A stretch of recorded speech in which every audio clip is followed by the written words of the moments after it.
তোমরা যারা GNM candidate বা বিএসসি ক্যান্ডিডেট রয়েছো, তোমরা তোমাদের একাডেমিক মার্কস কিভাবে ক্যালকুলেট করবে সেটা নিয়ে আজকের ভিডিওতে তোমাদের সাথে ডিসকাস করব।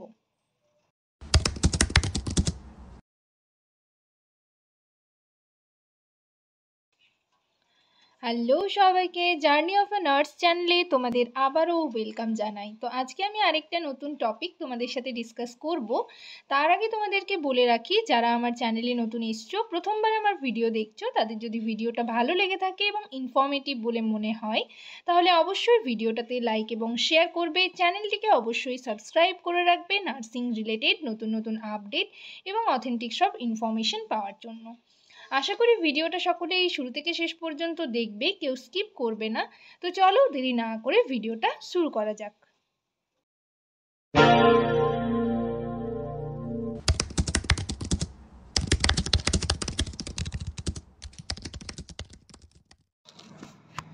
তো আমি রিসেন্ট একটা ভিডিও তোমাদের সাথে শেয়ার করেছিলাম, যেখানে আমি তোমাদের বলেছিলাম স্টাফ নার্স গ্রেড 2 এর রিক্রুটমেন্ট কবে বের হতে পারে, এবং সেখানে আরও নানান বিষয় সম্পর্কে তোমাদের সাথে ডিসকাস করেছিলাম। যেমন ইন্টারভিউ হবে নাকি এক্সাম হবে, ইন্টারভিউতে হাইয়েস্ট কত মার্কস তোমরা পেতে পারো এবং লোয়েস্ট কত মার্কস হচ্ছে ওনারা দিয়ে থাকেন, এই সমস্ত কিছু নিয়ে ডিসকাস করেছিলাম। এবং তোমাদের এক্সপিরিয়েন্স মার্কস বলো, অ্যাকাডেমিক মার্কস তোমরা কিভাবে ক্যালকুলেট করবে সেটা তোমাদের মধ্যে অনেকেই জেনে গেছো এতদিনে, বাট যারা হচ্ছে জিএনএম ক্যান্ডিডেট রয়েছে, এখনও ট্রেনিং কমপ্লিট হয়নি, বা যাদের হচ্ছে রিসেন্ট ট্রেনিং কমপ্লিট হয়েছে, তাদের মধ্যে অনেকেই তোমরা জানো না যে নিজের একাডেমিক মার্কস কিভাবে ক্যালকুলেট করতে হয়, বা অনেকে আছো এই সম্পর্কে হচ্ছে বেশি মাথা ঘামাওনি, ফলে হচ্ছে তোমরা ব্যাপারগুলো জানো না। তো তাদের জন্যই আমি আজকের ভিডিওতে তোমরা তোমাদের একাডেমিক মার্কস কিভাবে ক্যালকুলেট করবে সেটা নিয়ে ডিসকাস করব। এবং আমি একটা পোস্ট তোমাদের সাথে শেয়ার করেছিলাম, সেখানে কিন্তু আমি ভালোই রেসপন্স পেয়েছি। তো তোমরা অনেকেই ইন্টারেস্টেড রয়েছো যে তোমরা তোমাদের একাডেমিক মার্কস কীভাবে ক্যালকুলেট করবে, এবং আমার ফেসবুক যে পেজে অনেকে আমাকে পার্সোনালি মেসেজ করেছো যে দিদি এই রিলেটেড একটা ভিডিও দিলে ভালো হয়। তো সেই কারণেই আজকের ভিডিওতে তোমাদের সাথে আমি পুরোটা ডিসকাস করব। এবং নেক্সট ভিডিওতে এক্সপিরিয়েন্স মার্কসের একটা সেগ্রিগেশন রয়েছে, সেটা আমি তোমাদের বলেছিলাম। তো এই যে একাডেমিক মার্কস বলো বা এক্সপিরিয়েন্স মার্কস কীভাবে ক্যালকুলেট করবে, এটা নিয়ে আমি অলরেডি আগের অনেকগুলো ভিডিও রয়েছে, এই ভিডিওটার নিচে ডেসক্রিপশন বক্সে লিঙ্ক দেওয়া থাকবে, সেখান থেকেও কিন্তু তোমরা দেখে তোমাদের যা যা কনফিউশন সেগুলো কিন্তু দূর করতে পারো, মানে কনফিউশন যাতে আর না থাকে, তো আগের ভিডিওগুলো দেখতে পারো।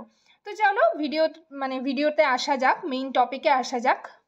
তো আমরা প্রথমেই জেনে নেব আরেকবার, এটা তোমরা জানো যদিও, বাট তাও আমরা জানবো আরেকবার, তোমাদের দেখিয়ে দিই যে টোটাল মার্কস যে সেগ্রিগেশন, মার্কস যে ডিভিশন, সেটা কীরকম হয়ে থাকে। সেটা না বুঝতে পারলে কিন্তু একাডেমিক মার্কস ক্যালকুলেট করাটাও তোমাদের পুরোটা হচ্ছে তোমাদের ক্লিয়ার হবে না। তো সেই কারণে দেখো, জিএনএমের যে টোটাল 100 মার্কস থাকে, সেটাতে মাধ্যমিকে হচ্ছে 10 মার্কস থাকে, এইচএসে হচ্ছে 25 মার্কস, জিএনএম যে 3 ইয়ার্স কোর্স রয়েছে সেটাতে রয়েছে 35 মার্কস, আর এক্সপিরিয়েন্স যাদের যাদের রয়েছে সেটাতে 10 মার্কস রয়েছে। বাট 10 মার্কসের মধ্যে যার যত বছরের এক্সপিরিয়েন্স সেই অনুযায়ী একটা সেগ্রিগেশন রয়েছে। তো নেক্সট ভিডিওতে আমি তোমাদের বললাম যে সেটা নিয়ে ডিসকাস করে দেব। আর ডিপ্লোমাতে 5 মার্কস, তো ডিপ্লোমা যাদের যাদের কোর্স রয়েছে তারা কিন্তু পুরো 5 মার্কসই পাবে, এক্ষেত্রে কোনো সেগ্রিগেশন নেই। ইন্টারভিউতে রয়েছে 15 মার্কস, তো সেটা নিয়ে আমি আগের ভিডিওতে তোমাদের সাথে ডিসকাস করেছি যে ইন্টারভিউতে কীরকম নাম্বার দেওয়া থাকে। 15 যে নাম্বার রয়েছে তার মধ্যে 15ই কাউকেই দেওয়া হয় না, কত হাইয়েস্ট মার্কস দেওয়া হয় এবং কত লোয়েস্ট মার্কস দেওয়া হয় সেটা নিয়ে আমি আগের ভিডিওতে তোমাদের সাথে ডিসকাস করেছি। এছাড়াও আমার আগের অনেকগুলো ভিডিও রয়েছে যেখানে ইন্টারভিউর নানা টিপস তোমাদের সাথে শেয়ার করেছি, তো সেই ভিডিওগুলো তোমরা দেখে নেবে, এই ভিডিওটার নিচে ডেসক্রিপশন বক্সের লিঙ্ক আমি দিয়ে দেবো। এটা গেল জিএনএম। এরপর আমি তোমাদের বলবো যে বিএসসিরও সেম, তোমরা জানো যে 100 মার্কস থাকে, তবে তাদের বিএসসিদের একটু এই যে মার্কস ডিভিশন সেটা একটু আলাদা। দেখো, মাধ্যমিকে সেম 10 মার্কস, এইচএসে হচ্ছে 25 মার্কস, বিএসসি যেহেতু 4 ইয়ার্সের কোর্স সেখানে হচ্ছে 30 মার্কস, আর এক্সপিরিয়েন্সে 10, সেম জিএনএমেও যেরকম বিএসসিতেও সেরকম, শুধু বিএসসির একটা আলাদা এমএসসি যাদের কোর্স করা রয়েছে সেটাতে 5 মার্কস থাকবে, ডিপ্লোমাতে 5 মার্কস, ইন্টারভিউতে 15 মার্কস। তো তো এই গেল মার্কস ডিভিশন। এরপর আমরা জানবো যে আমাদের যে একাডেমিক মার্কস রয়েছে, মানে মাধ্যমিকের মার্কস, এইচএসের মার্কস আর জিএনএম এর মার্কস, এইটা হচ্ছে আমরা কিভাবে ক্যালকুলেট করে রাখবো। যদি আমরা ক্যালকুলেট করে রাখতে পারি তাহলে আমাদের একটা আইডিয়া আসবে যে আমাদের ইন্টারভিউতে কত মার্কস তুলতে হবে এবং আমাদের পার্সেন্টেজটা কীরকম থাকবে। আমি হচ্ছে যে নেক্সট যে নিউ রিক্রুটমেন্ট বের হবে সেটাতে আমার নেম থাকার চান্সেস, প্যানেল লিস্টে নেম থাকার চান্সেস কতটা রয়েছে, সেই কারণেই আমাদের একাডেমিক মার্কস ক্যালকুলেট করে রাখা খুবই ইম্পর্ট্যান্ট। তো দেখো কিভাবে ক্যালকুলেট করবে। ধরো মাধ্যমিকে তোমার পার্সেন্টেজটা তোমাকে বের করে রাখতে হবে। মাধ্যমিকে সবাই জানো নিজের নিজের পার্সেন্টেজ। মাধ্যমিকে তোমার পার্সেন্টেজ ধরো 80 রয়েছে, ঠিক আছে। তো এটা তোমরা নিজেরা যার যেটা পার্সেন্টেজ রয়েছে সেই পার্সেন্টেজটা এখানে বসাবে, ইন্টু 10, মানে মাধ্যমিকে যেহেতু 10 মার্কস রয়েছে সো এখানে 10 ডিভাইডেড বাই 100, ঠিক আছে। তারপর সেটা ক্যালকুলেট করে বের করবে, সেটাই হচ্ছে তোমার মাধ্যমিকের মার্কস। তো এখানে আমি সাপোজ তোমাদের দিয়েছি যে মাধ্যমিকের পার্সেন্টেজ তোমার ধরো রয়েছে 80, তাহলে এটার ক্যালকুলেশন করে বের হলে দেখো এখানে তোমরা দেখতে পাচ্ছ 8 রয়েছে, 8 মার্কস, তাহলে মাধ্যমিকে তোমার মার্কস হলো 8। এই গেল মাধ্যমিক। তো এখানে যে আমি 80 তোমাদের দেখানোর জন্য দিয়েছি, তোমরা কিন্তু নিজের যার যেটা পার্সেন্টেজ সেটা কিন্তু এখানে পুট করবে। এটা গেল মাধ্যমিক। নেক্সট আমরা দেখব এইচএস। এইচএসে আমি তোমাদের কি বলেছি যে জিএনএম যে সমস্ত ক্যান্ডিডেট রয়েছে তাদের রয়েছে এই যে দেখো 25, সেটা বিএসসি বলো আর জিএনএম বলো সেম রয়েছে, তো 25 মার্কস। তাহলে এইচএসের পার্সেন্টেজটা তোমাকে প্রথমে বের করে নিতে হবে। এখানেও আমি সাপোজ তোমাদের দিয়েছি এইচএসের পার্সেন্টেজ 80, তোমরা নিজের যার যেটা পার্সেন্টেজ এইচএসের সেটা কিন্তু এখানে পুট করবে। তাহলে এইচএসের পার্সেন্টেজ 80, এইচএসে যেহেতু নাম্বার রয়েছে 25, তাহলে 80 × 25 ডিভাইডেড বাই 100 ক্যালকুলেট করে হয়েছে 20। তোমরা তোমাদের নিজেদের মার্কস এইভাবে পুট করবে, এইচএসের পার্সেন্টেজ পুট করবে, next into 25 divided by 100 calculate করে যত হবে সেটা কিন্তু এখানে বসাবে। এই গেল মাধ্যমিক আর এইচএস। নেক্সট আমরা চলে আসব জিএনএম। জিএনএমে হচ্ছে তোমার 3 ইয়ার্সের পার্সেন্টেজ কত হচ্ছে সেটা আগে তোমরা ক্যালকুলেট করবে। ধরো এখানে আমি সাপোজ তোমাদের দিয়েছি 70 মার্কস, 3 ইয়ার্স মিলে তোমার পার্সেন্টেজ রয়েছে 70, যার যেটা পার্সেন্টেজ সেটা এখানে পুট করবে। তাহলে এখানে 70, আর তোমাদের আগে আমি বলেছি যে জিএনএম এর মার্কস হচ্ছে 35, তাহলে 70 × 35 ডিভাইডেড বাই 100 ক্যালকুলেট করে আমার বের হয়েছে 24.5।